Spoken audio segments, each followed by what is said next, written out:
কি গো গিন্নি, বলি ভাত দেবে না নাকি? দেরি হয়ে যাচ্ছে তো। যাচ্ছে যাচ্ছে। মা মেয়েতে একটু যে কথা বলবো তাও হবে না। বলি আমি বেরিয়ে যাবার পরে যত খুশি কথা বলুন না মা, আমার তাতে বিন্দুমাত্র আপত্তি নেই। দিদি দাঁড়াও দাঁড়াও, আসলে মাকে শাড়ি বেচতে দিচ্ছিলাম। শাড়ির ব্যাপারে একটু সময় তো লাগবে, তাই না? সামনে তো কোনো পার্বণ নেই, তাহলে উনি শাড়ি কিনে অহেতুক ব্যয় করছেন কেন বলো তো? ওমা, উনি ব্যাগ করবেন কেন? তাহলে তুমি আছো কি করতে বাবা জীবন? বলি মেয়ের বাড়িতে এসেও যদি নিজেকে শাড়ি কিনতে হয় তাহলে আর মা, তুমি এত ভাবছো কেন? তোমার যে কটা শাড়ি পছন্দ হয়েছে নিয়ে নাও নিয়ে নাও, উনি তাঁতিকে মোহর দিয়ে দেবেন। হ্যাঁ, না, কি আমি কেন দেবো? মিছিমিছি উনি এখন কিনবেন শাড়ি আর তার দাম মেটাবো আমি? জামাইয়ের কি রূপ দেখছি।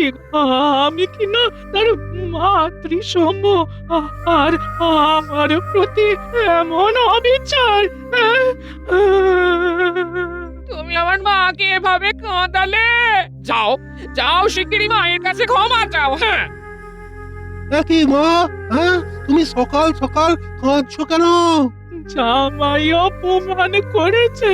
চল চল বাবা চল, আমরা এখান থেকে চলে যাই। ছি ছি ছি ছি ছি ছি ছি ছি, আমার মায়ের 2-3খানা শাড়ির দাম দিতে হতো বলে তুমি এমন করলে? মা যে এখন বাড়ি থেকে চলে যেতে চাইছে। আচ্ছা, বাড়িতে তোমরা সবাই মিলে কি নাটক শুরু করলে বলো তো? ও এই ব্যাপার, শাশুড়ি মাকে 2-3খানা শাড়ি আর ছোট ভাইয়ের সুমান শালককে সাহেবের মতো প্যান্টুলুন কিনে দিতে হবে বলে জামাই বাবুর এত রাগ। বাবা কি কিপটে রে বাবা। কি সাহেবদের মতো সাহেবদের প্যান্টুলুন? হ্যাঁ? হ্যাঁ তো, খুব ইচ্ছে ছিল, বহুদিনের ইচ্ছে, কিন্তু অনেক দাম বলে না ওই বানাতে দিতে পারছিলাম না। তবে এখানে এসে ভাবলাম বানিয়েই নি, জামাই বাবু দাম মিটিয়ে দেবে। কি জামাই বাবু? কি সর্বনাশ! না আমি দেবো শাড়ির দাম, না দেবো আমি প্যান্টালুনের দাম। তোমরা যা খুশি করো। মা, আমার প্যান্টুলুন মা। তুমি আমার মা ভাইকে এভাবে কাঁদালে। যাও, আজ তোমার খাওয়া বন্ধ। হ্যাঁ, অনেক হয়েছে, থাক, দরকার নেই আর খেয়ে, আমি চললাম।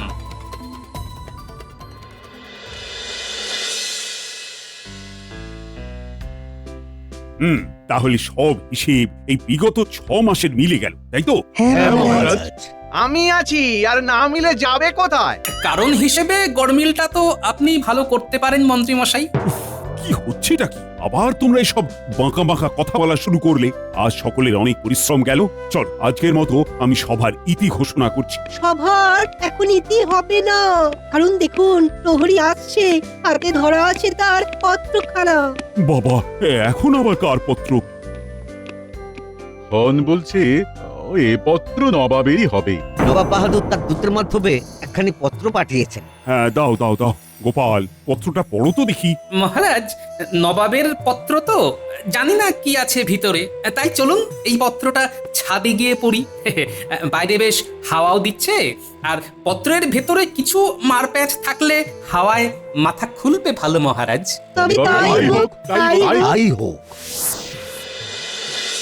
মহারাজ, এই পত্রে নবাব জানিয়েছেন যে তিনি এবার থেকে তার জন্মদিন প্রতি বছরে তার সাম্রাজ্যের অধীন কোনো না কোনো রাজ্যে পালন করবেন। তাই বুঝে গেছি, তাই এবারে তিনি জন্মদিন পালনের স্থান হিসেবে এই কৃষ্ণনগরকে বেছে নিয়েছেন, তাই তো?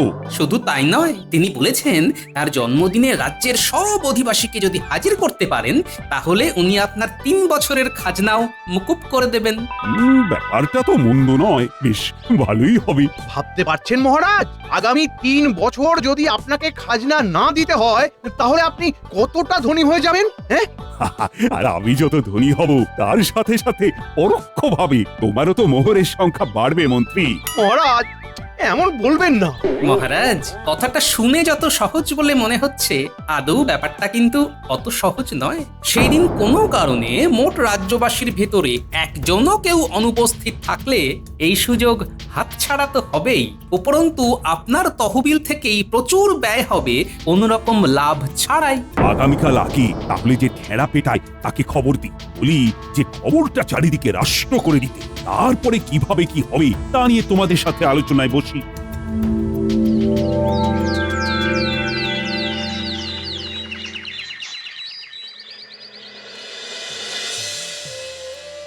রানী, তুমি আজ নিজেই পেয়ালা নিয়ে আসলে। হ্যাঁ, ভাবলাম আপনার সাথে গল্প করতে করতে একসাথে চাটা খাবো আজ। বেশ করেছো। জানো তো, ওই নবাবের ব্যাপারটা নিয়ে না বেশ চিন্তায় রয়েছি। এটার জন্য বেশি ভাববেন না মহারাজ, আমি তো আছি। আমি নিজের হাতে ওনার জন্য আর গোটা রাজ্যবাসীর জন্য পায়েস রাঁধবো। তুমি খেপেছো রানী? এই এত লোকের জন্য পায়েস রাঁধবে?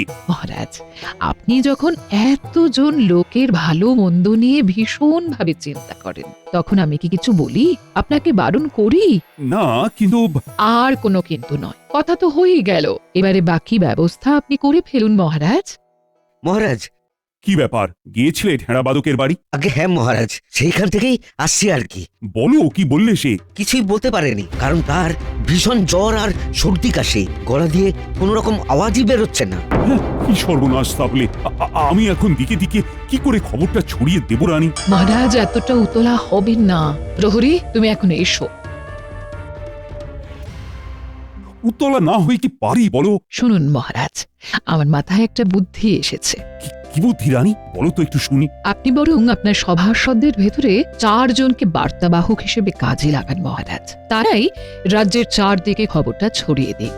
আপনি তাদের বলুন, নবাবের জন্মদিনের দিনে সব থেকে বেশি লোকের উপস্থিতি যে ঘটাতে পারবে তাকে আপনি 500 মোহর দেবেন। কিন্তু নবাব যে বলেছেন রাজ্যের সকলকে উপস্থিত থাকতে। নবাব তো বলবেনই, আপনি সভাসদদের একবার পুরস্কারের কথাটা ঘোষণা করে দেখুন মহারাজ। পুরস্কারের কথা শুনলে সকলেই কাজটা ঠিকঠাক ভাবে করতে তৎপর হবেন।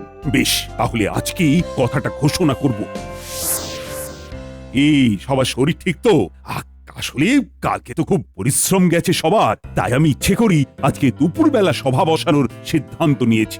মহারাজ, বলছি কি, আজকে ঢেড়াবাদক ঢেড়া পিটিয়ে খবরটা কি রটিয়েছে?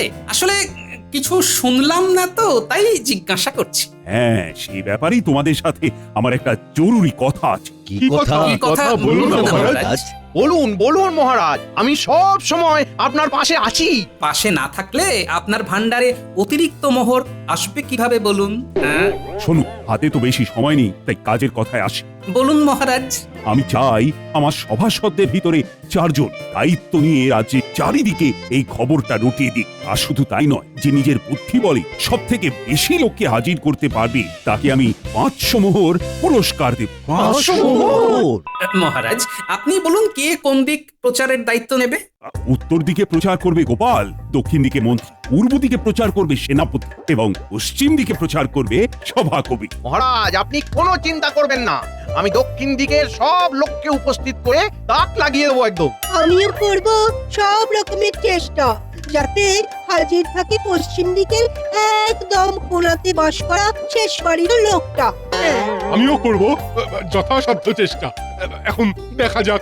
মহারাজ, দেখি কি হয়, তবে চেষ্টার কোনো ত্রুটি রাখবো না। দেখো সবাই কতদূর কি করতে পারো, তোমরাই আমার আশা ভরসা সব।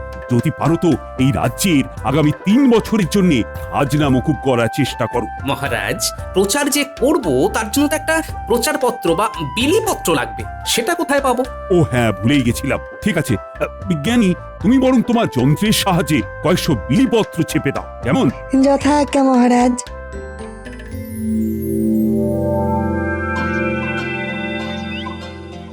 কালকে ভোরবেলায় উঠেই বেরোতে হবে, না হলে আবার দেরি হয়ে যাবে।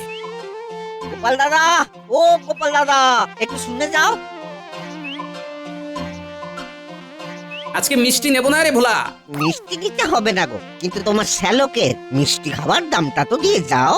কি, আমার নাম করে সে মিষ্টি খেয়ে গেছে? হ্যাঁ, দাও দাও দাও, 6 মোহর দাও দেখি। আজ আমার একদিন কি ওর একদিন, মজা দেখাচ্ছি ওর।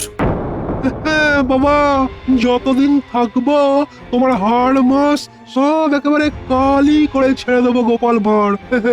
চাপড়াবে এখন শুধু কপাল। হ্যাঁ।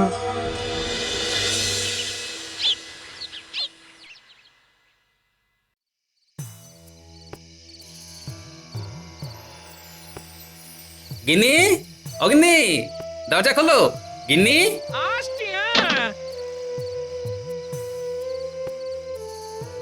কি গো, এতক্ষণ কোথায় ছিলে? হ্যাঁ, আরে শাড়ি জামা কাপড়ের হিসেব করছিলাম হ্যাঁ। কি সেই শাড়ি জামা কাপড় কিনেই ছাড়লেন উনি? এই দেখো দোহাই তোমার, আর এই নিয়ে ঝগড়া অশান্তি করো না হ্যাঁ। আজ আছে কাল নেই, এসেছেন যখন শাড়ি কিনতে শখ হয়েছে, একটু কিনে দাও না। শুধু কি এই, তুমি জানো তোমার ভাই আমার নামে ধার করে ভোলার দোকান থেকে মিষ্টি কিনে খেয়েছে? আহা, কচি ভাই আমার, মিষ্টি খেতে ইচ্ছে হয়েছে খেয়েছে, তাকে আর এই নিয়ে বকাবকি করো না তুমি হ্যাঁ। হ্যাঁ, এই করে আমার যে গেটের কি হাল হচ্ছে তা তুমি জানো না গিন্নি? দেখো বাবা জীবন, আমাকে আর আমার ছোট ছেলেটাকে জামা কাপড় কিনে দিচ্ছ বলে আমার মেয়েটাকে গাল মন্দ করো না। কথাতেই তো আছে, তুমি যত দেবে তার দ্বিগুণ ফেরত পাবে। হ্যাঁ হ্যাঁ, এত কৃপণ হবে না জামাই বাবু। তুমি আবার মুখ খুলছো? হ্যাঁ, আজ তোমার একদিন কি আমার একদিন। এই না না, একদম রাগারাগি করবে না, যাও জামা কাপড় ছেড়ে এসো, খেতে দেবো, যাও। হ্যাঁ দাও গো গিন্নি, খেতে দাও, কাল আবার অনেক সকালে বেরোতে হবে। কেন, কালকে কি আছে? ও, তোমায় তো তালে বলে বলাই হয়নি। নবাব এবারে আমাদের কৃষ্ণনগর রাজ্যে ওনার জন্মদিন পালন করবেন, তাই তিনি চান ওই দিন যাতে সকল রাজ্যবাসী উপস্থিত থাকে। বাবা বাবা, বলি সকল রাজ্যবাসী উপস্থিত থাকলে উনি কি কিছু পুরস্কার দেবেন নাকি? হ্যাঁ, বলেছেন আমাদের মহারাজ যদি ওই দিন সকল রাজ্যবাসীকে উপস্থিত করাতে পারেন, তাহলে আগামী 3 বছর আর আমাদের রাজ্যকে খাজনা দিতে হবে না। কিন্তু একই দিনে সবাইকে হাজির করা তো খুব কঠিন। মহারাজ কি করবেন তাহলে? আমরা আছি কি করতে গিন্নি, মহারাজ আমাকে, মন্ত্রীমশাইকে আর ওদিকে সেনাপতি এবং সভাকবিকে রাজ্যের চারদিকে নিজ বুদ্ধির সাহায্যে সব লোকজনকে ওই দিন হাজির হওয়ার জন্য রাজি করানোর দায়ভার দিয়েছেন। ও বাবা, তাহলে তো ভীষণ গুরু দায়িত্ব তোমাদের উপরে। মহারাজ বলেছেন যে এই কাজে সফল হবে, অর্থাৎ 4 জনের ভিতরে যে সব থেকে বেশি লোককে উপস্থিত করতে পারবে তাকে 500 মোহর দেবেন পুরস্কার হিসেবে। হ্যাঁ, শুনুন জামাই বাবু, শুনুন, যদি মানে আমি আপনাকে এই কাজে সাহায্য করি আর তার ফলে আপনি 500 মোহর জেতেন, তাহলে তার অর্ধেক মোহর আমাকে দেবেন তো? দুঃখে করো রঘুবীর, তোমায় আর সাহায্য করতে হবে না। এমনিতেই এই কদিনে আবার গেট যা খসিয়েছো তার কি বলবো। ভালো, মানে কাজের কথা বলতে গেলাম তা না 4টে বাজে কথা শুনিয়ে দিল। কি করব বলো, উপায় তো নেই।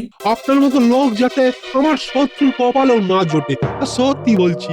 বেছে বেছে জামাই এনেছি বটে, মেয়েটা যে কি করে ঘর করে। উফ,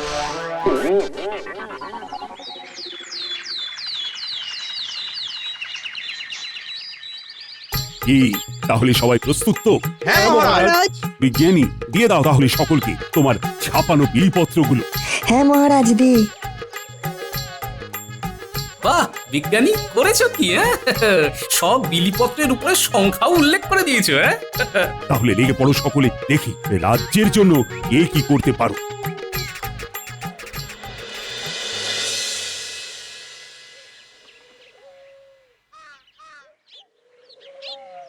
ও গোপাল দাদা, আমার ডেকেছো কেন? হ্যাঁ, তুমি এসে গেছো। বাহ বাহ বাহ, শোনো শোনো, তোমাকে আরেকটা বিশেষ কাজে ডেকেছি, বুঝলে?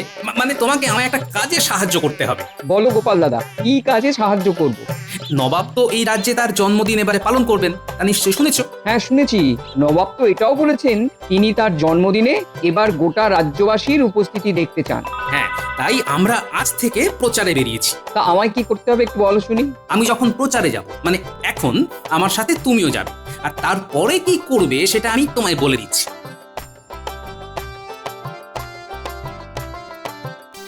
আচ্ছা গোপাল দাদা। বাড়িতে কেউ আছেন? কি চাই? আগে নবাবের জন্মদিনের আমন্ত্রণের বিলিপত্র, ওই দিন কিন্তু সপরিবারে আসা চাই। আমারও সব লাগবে না, আর আমরা যাবো না। কি ব্যাপার গোপাল দাদা, কি বিলি করছো? নবাবের জন্মদিনের আমন্ত্রণের বিলিপত্র নিয়ে যাও ভাই। না না না, আমার লাগবে না। লাগবে না মানেটা কি? হ্যাঁ হ্যাঁ, আজকে তো মেরো না, মেরো না। নিচ্ছি নিচ্ছি, আর অবশ্যই আসবো। হ্যাঁ, মনে রাখো লাঠির বাড়িখানা। দাদা, ও দাদা, দিন দিন দিন, আমন্ত্রণ পত্র দিন, আমরা আসবো। দাদা দাদা আমাকেও দিন, আমরাও যাব। আমরা সকলে আসবো।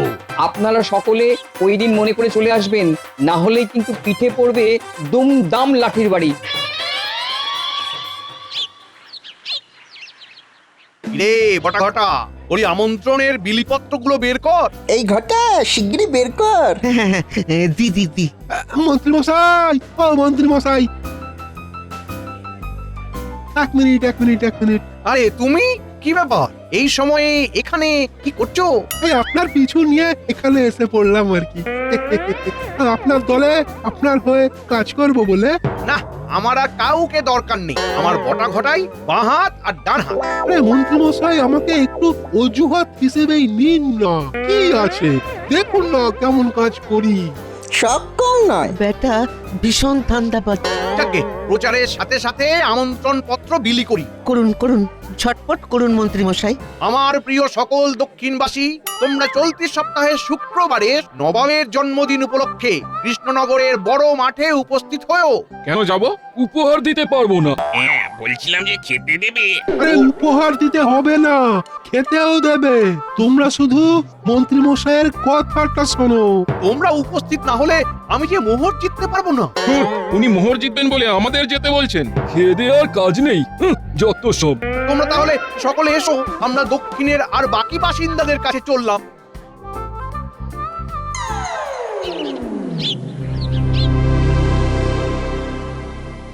শুনুন মন দিয়ে পশ্চিমের সকল আপামর অধিবাসীগণ, দয়া করে চলতি সপ্তাহের শুক্রবারই নবাবের জন্মদিনে হাজির হয়ে করবেন নিজ নিজ আসন গ্রহণ। যাব, খেতেও দেবে। বেশ বেশ বেশ বেশ বেশ, যাবো। কি গো, খুব ক্লান্ত মনে হচ্ছে। এই দালানে বসে বসে ঢুলছো যে। হ্যাঁ, খুব ক্লান্তি গেছে গো, তবে কাজ খুব ভালো হয়েছে বুঝলে। আসলে যা একখানা ফোন দিয়ে এটেছি না। আমি তো জানি তোমার মাথা ভরা বুদ্ধি গিজ গিজ করছে। কিন্তু এই তুমি তো ঘরের ভেতরে একটু বিশ্রাম নিলে পারতে। আর ঘর বাড়িতে তো কাকপক্ষী বসার জন্য নেই, তো আমি কোন ছাড়। দেখো দেখো, আমাকে নিয়ে কি সব যা তা বলছে গো। যা তা নয়, একদম ঠিক কথাই বলেছি। এই, একদম ঝামেলা নয়, সবাই চুপ। বলছি খেতে চলো। হ্যাঁ, ইলিশ রেখেছি, ইলিশ তোমার জন্য বড় 2খানা টুকরো তুলে রেখেছি। আহা, তোমার হাতের রান্না ইলিশ। এই মেয়ে, বলি জামাই আর ভোম্বলের মতো চেহারাখানা দেখ, ওকে খবরদার 2খানা মাছ দিস না। তার চেয়ে বরং তোর ভাইকে দে, ওর চেহারা একটু লাগুক। দূর বাবা, খাবোই না, যাও।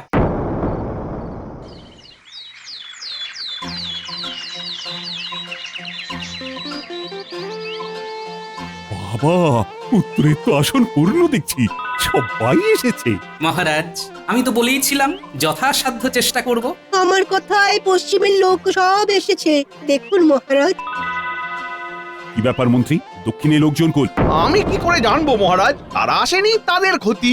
দক্ষিণের লোকজন আসেনি, কারণ দক্ষিণে গিয়ে মন্ত্রী মশাই বলে এসেছেন সবাই আসলে তিনি অনেক মোহর জিতবেন। তা উনি মোহর জিতলে সাধারণ লোকের কি? তারা আসবেই বা কেন বলুন? তাই তো বেশি জন আসেনি। ছি মন্ত্রী, তুমি ওখানে গিয়েও লোকজনকে লোভ দেখিয়েছ। ওদিকে শুনলাম সেনাপতিও শুধু প্রচার করতে বেরিয়ে লোকের বাড়িতে খেয়েছে আর নিজের শরীর চর্চা দেখিয়েছে। তাই দেখুন পূর্বের আসনও কেমন খালি পড়ে রয়েছে। কি অবস্থা! আচ্ছা গোপাল, তোমার কৌশলটা কি ছিল শুনি, যে এত লোক এসেছে? মহারাজ, আমি পুঁটির বাবাকে নিয়ে প্রচারে গিয়েছিলাম, আর পুঁটির বাবার পিঠে একখানা কুলো বেঁধে দিয়েছিলাম, এবং ওখানকার আশেপাশের লোকের সামনে এমনটাই দেখিয়েছিলাম যে কেউ আমন্ত্রণ পত্র গ্রহণ না করতে চাইলে পিঠে পড়বে দুমাদ্দম মার। ও, তার মানে তোমরা অভিনয় করেছিলে, তাই তো? হ্যাঁ, লোকেদের সামনেই আমি পুঁটির বাবাকে আমন্ত্রণ পত্র দিতে চাইলে সে প্রথমে নিতে অস্বীকার করে, আর সে অস্বীকার করতেই পিঠে লাঠির বাড়ি দিই। এদিকে পিঠে তো কোনো বাধা কেউ বুঝতেই পারেনি, তাহলে সবাই মারের ভয়েই এসেছে। যত ছল চাতুরি। আর তুমি তো চাতুরি করেও ব্যর্থ হও। শুভ জন্মদিন নবাব। বারবার আপনার জীবনে এই শুভ দিনটি আসুক রে। আমিও বুড়ো হচ্ছি এভাবেই ধীরে ধীরে। শুভ জন্মদিন। ধন্যবাদ ধন্যবাদ। কিন্তু জাহাপনা বলেছিলেন এই কৃষ্ণনগরের সকলকে এই দিনে উপস্থিত থাকতে। দক্ষিণ আর পূর্ব দিক তো একেবারে ফাঁকা দেখছি। অপরাধ নেবেন না নবাব বাহাদুর। আজকের দিনে আমি কৃষ্ণনগরে এসে খুবই খুশি হয়েছি। যদিও সকল রাজ্যবাসী আসেনি, তবু যারা এসেছে তাদের উপস্থিতিতেই আমি সন্তুষ্ট। তবে আমি তাই বলে 3 বছরের খাজনা মুকুব করতে পারছি না। 1 বছরের খাজনা মকুব করুন জাহাপনা। হ্যাঁ, 1 বছরের করলাম। গোপাল, তাহলে কি হবে? কি আবার হবে, বাকি 2 বছর মন্ত্রীর বেতন থেকে কিছুটা করে মোহর কেটে খাজনা দেবেন। হায় হায় হায়! বেতন কাটলে আমি খাবো কি?